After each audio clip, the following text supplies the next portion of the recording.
fill you in on what's been going on since I've been home. It's been kind of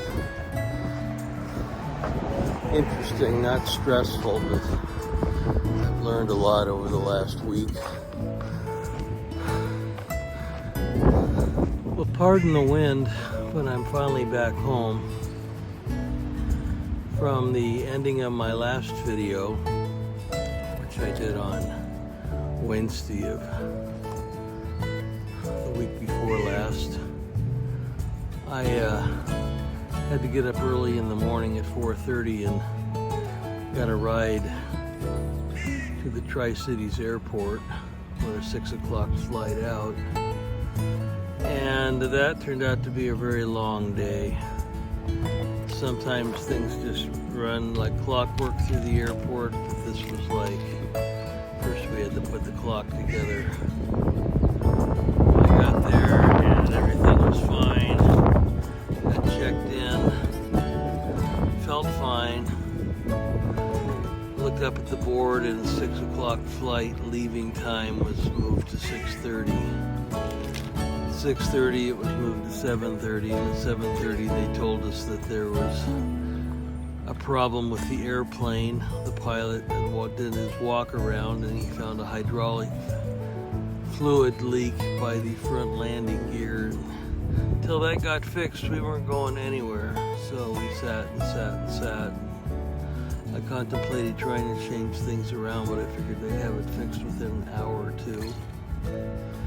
About 1 o'clock they came in and fed us pizza, just trying to keep everybody from rioting in the airport. But we managed, and at 2:30 we boarded the plane and took off for Atlanta. Atlanta airport, if you've ever been there, is like a small city, and it took a while. It took about 25 minutes to get off the plane and get to the gate of my plane that took me to Salt Lake City, which was okay, but it was just a long way. Fortunately, I had about an hour and a half in between flights. Delta, I will say, got it together and helped everybody connect with their flights, including me, and I finally left Atlanta about, I don't know, 4:30 or 5, somewhere in there. Didn't get to Salt Lake City until about 9:30 their time. Today was supposed to have been an easy day. I was supposed to leave Tennessee at like 6 and get into Eugene, Oregon at 5:45 or so and have a nice quiet night. But now I'm in Salt Lake City, and we left there at 10:30 at night for a 2-hour or so flight. Rolled into Eugene, making up a little bit of time. Not too bumpy of a flight, but it's always a little bumpy going over the mountains. Got into Eugene about 11:35, took an Uber to a place I was going to stay that night. I stayed at before the Campus Inn, which was good. But that night, from getting up at about 4 o'clock in the morning to going to bed later about 1:30 at night, turned out to be a pretty long day. And I had to get up early at 7 the next day to catch a bus out of Eugene to head to the coast. And I figured, that's always a good trip, and I can sleep along the way, and life is good. From Eugene, you head directly over to the coast to the town of Florence. That was okay. I got a ride down to North Bend, and it was on that bus that I learned the bus from North Bend, which has run like clockwork for years, did not have a route anymore from North Bend down to my hometown of Bandon. So I had no way to get home from North Bend to Bandon, which is about 30 miles. So I got into town and got dropped off at the library and wound up eating lunch by myself over at Seven Devils Brewery, which was very good, by the way. I had some nice pulled pork tacos and a nice beer. but I'm operating on not too much sleep and I'm pretty tired. Fortunately, on my off day in Tennessee, I did go to Walmart and I was wearing the clothes I bought there, which turned out to be a nice new pair of shorts, clean smelling shirt, and some new clogs to replace those that I lost on the trail. My landscape boss and buddy George, I called him to see if he could take me home. That's kind of out of the way. It's about 30 miles away from where he lives, but he agreed, although he had company that day, and about 4:30 or so he left his house to head home. I got home on Friday a week ago and was pretty worn out. The weekend I spent more or less resting. I did make a doctor's appointment, as I would promised my people at the hospital I would have done. And last Wednesday I went in and had a sit-down talk with my physician and got some more blood drawn. Got a lot of blood drawn, actually, and got more appointments made for the future. So it's been kind of a busy week, but things are okay. I'm not in pain. I'm not out of breath. I'm kind of back where I was before I left. I'm just kind of wondering how much I can do, and should I heed all the warnings that they say don't do this and don't do that.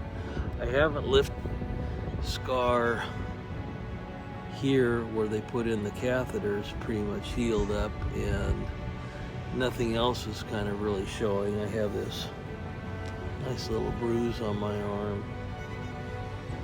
You can't really see it over here, but that's about the only sign that I had anything done.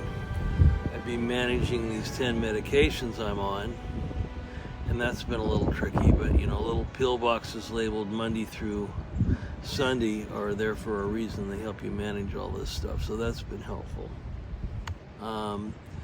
The other thing I've done this last week is tried to figure out what to do to get back in shape to get hiking ready again, hopefully when I'm cleared by a cardiologist, which might be mid-October or so, but that's for long-term hikes. So I plan on taking some sort of a short trip next month in August, probably go from here over to Bullard's Park, which is about an hour and a half walk away, spend the night and come back just to make sure everything works.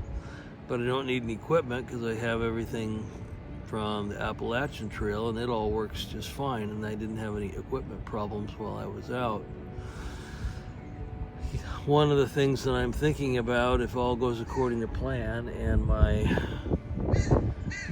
rowing machine at home plus my total gym fit equipment, hopefully that plus walking will put me back in shape by mid-October, and I'd really like to go back to the Black Bear Resort where I was and start there and go over the Laurel Fork Bridge and continue on. It's not that big of a deal hike over to Lake Wautuga, and whether I paddle that lake or go up and over the hill walking, and it's not too many days from there until we get into Virginia. If I can make it up to Damascus or Marion, that would be great, and I'd be happy calling it quits for the year there. And that would be about 50 miles or possibly a 100-mile hike. I don't think it's going to be stressing the heart any, because the heart's in good shape. It was the artery in the heart that was a problem, and it's been fixed. And as it heals, I guess the problem is it's kind of laying bare metal inside the artery chamber, and as time goes on, that fills in and heals up with cells that go over it and smooth it out a little bit. And that plus all of the, anti-cholesterol and anti-this and anti-that medication you take to keep your heart happy. In particular, platelets in your blood from making another clot in there, or something breaks loose to keep it from clotting. That's the only problem that can really occur. Everything else I think has been checked out. So as time goes on, I'll get up to the cardiac rehab people and let them tell me, how fit I am and what I can do and what I can't do. But one of the things I've always done is get up after I fall, and this is no different than any other time. So hopefully I can get myself up and get moving forward, and when I get out on trail, I'm not trying to get caught up anywhere. I'm just trying to move forward, whether it's 7 miles a day or 4 miles a day. It's a little expensive every time you have to go to the opposite coast flying, and sometimes mechanical problems happen and you're stuck all day like I was coming back. But that's just the price of doing business, I think. I've checked out a few other things too, and if it works out, I may, before I go back and do a whole lot there, I may go do the Foothills Trail in South Carolina, and I guess it approaches North Carolina just a little bit. Anyway, one can get in there, and I think the start's pretty close to the town of Hiawassee in Georgia, so all of the travel plans and things kind of around Hiawassee I can use to get into there. But that's a nice 78-mile hike, and kind of a good tune-up for things. But we'll see. So I'm out here just about 9 days after I got home, and I'm out walking again, and everything's pretty good with the world. It's nice to be back where it's cool, but I do miss the fireflies. They were really cool. And the rest of this month, I'm just going to kind of get on my equipment and be disciplined about getting out in the world and walking, and get my endurance back up to about an hour and a half or two walking, and rowing and all the little strength work that you need to do, and get back on the horse. You got a couple of choices when you're my age. You can kind of sit at home and wait to die, or you can get back on the horse and go look for a new adventure, and I think that's what I'm going to do. So I'm looking for a few other places too, so I'm not just committed to getting done and heading back to the AT next year, but if I go, it'll be probably late April, just because of the snow situation. I don't want to really hit snow. The only high places I'll hit is Mount Rogers in Virginia early on. And if I go back up this fall, then I won't have to worry about that, because I will have walked past Mount Rogers on my way to Marion. So we'll see. But there's going to be a few other little hikes I did. I may go hike part of the coast again. First I got to do an overnight trip, and then I've got to do about a 2 or 3 day trip just to make sure everything's fine and the legs can go about 10 miles with a pack on. And and if the heart's good and all the blood markers keep coming down, then the good medical people bless the adventure, then I think we'll be all right. I know where to go out in Tennessee now. My friends are teasing me. They just say I have to get out of Tennessee because I haven't had good luck in Tennessee, which is true. I got carried out last year, and this year I pulled myself off the trail so I wouldn't get carried out, which is one of the main things I wanted to mention. When I was sitting on that bridge by the Laurel Fork Creek, I'm thinking, well, I got about another half a mile, 3/4 of a mile of downhill. I'm breathing hard, my chest doesn't feel right, and then it's going to turn uphill for 2 miles. And I didn't know at the time that I had a blockage in my coronary artery of 90%. But that could have turned really bad really quick, and had I had a heart attack or passed out, you'd be burying me right now, because that once that plugs up, you've got about 2 minutes to get to a hospital to get some treatment done. And I was not anywhere near 2 minutes. Probably it would have taken about a 4-hour extraction. I doubt if they could have gotten a helicopter in, but it just would have been bad. But I know what angina pain feels like. It just feels worse than a cramp in the middle of your chest. And then I also felt a little nauseated and pain going down both arms. And that was when I first started the trail. You know, the next day it was better, and the day after that it was a little better, and the fourth day, the day I walked into Black Bear Resort, didn't hurt at all. So it's just one of those things where it just flared up, and you know, I just happened to listen to the part of my brain with a little bit more logic than usual, and thought, well, okay, I don't want to call somebody in to fetch me off for something stupid that I did just because I'm stubborn.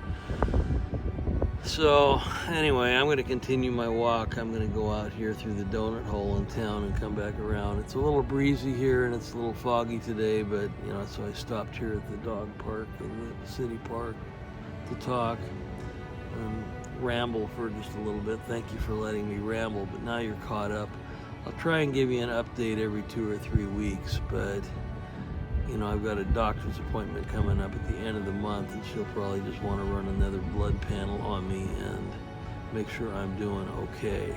So hopefully that'll all turn out okay. Blood sugars are down, and triglycerides are a little high, but cholesterol and everything else is down. And my blood pressure when I went in the doctor's office, I was floored. It was 120/78. It's never that low, so I don't know what I ate for breakfast that day, but got to keep eating it. So that was pretty wild. Usually mine's a little higher. I come from a family of diabetics and people with high blood sugar problems and vascular problems, so I've got this genetic predisposition to all this stuff. So I have to do all the little things you do to try and stay healthy and live right, and in the process try and lose another 10 or 20 pounds before I go back. So I know I'll lose it on the trail. I did lose some when I was on the trail, but you know, it's tough when your body has lived so long and it knows one certain way to work your metabolism. It doesn't like to, you know, dial it up or dial it down like you can do when you're in your 20s and maybe your 30s. As you get older, you know that it gets harder. So, but hopefully today's goal is to not to trip and get back to the car in one piece and go home and probably have some salmon for dinner. Yay. So thanks for coming, and if you had any other pointers on hiking with a stent in your chest, which I haven't felt at all, you know, pass those along. But if it doesn't work out that I go camping the rest of the year, I'll let you know. But you know, I think I can go out and do little things. I mean, I feel like I could go out and walk with a pack on right now and nothing would hurt except my legs, and if I'm going uphill I would feel it in my lungs, but chest wouldn't hurt. So anyway, go out here and see where the deer are today. They're always out and about. Maybe I'll run into the herd of turkeys that lives out here too. So it's funny, there's about 12 of them, and they're just odd to be in the middle of a housing development in town, but they live here and they live over at Bullard's, and it's kind of cool to see them. But anyway, have a good Sunday, and I'll try and get this up soon and let you know how things are going, and if there's any setbacks, or I get the green light to do what I'm going to do. So till then, have a good day, have a good night, and keep walking, keep thinking positive. Still a great day to be alive.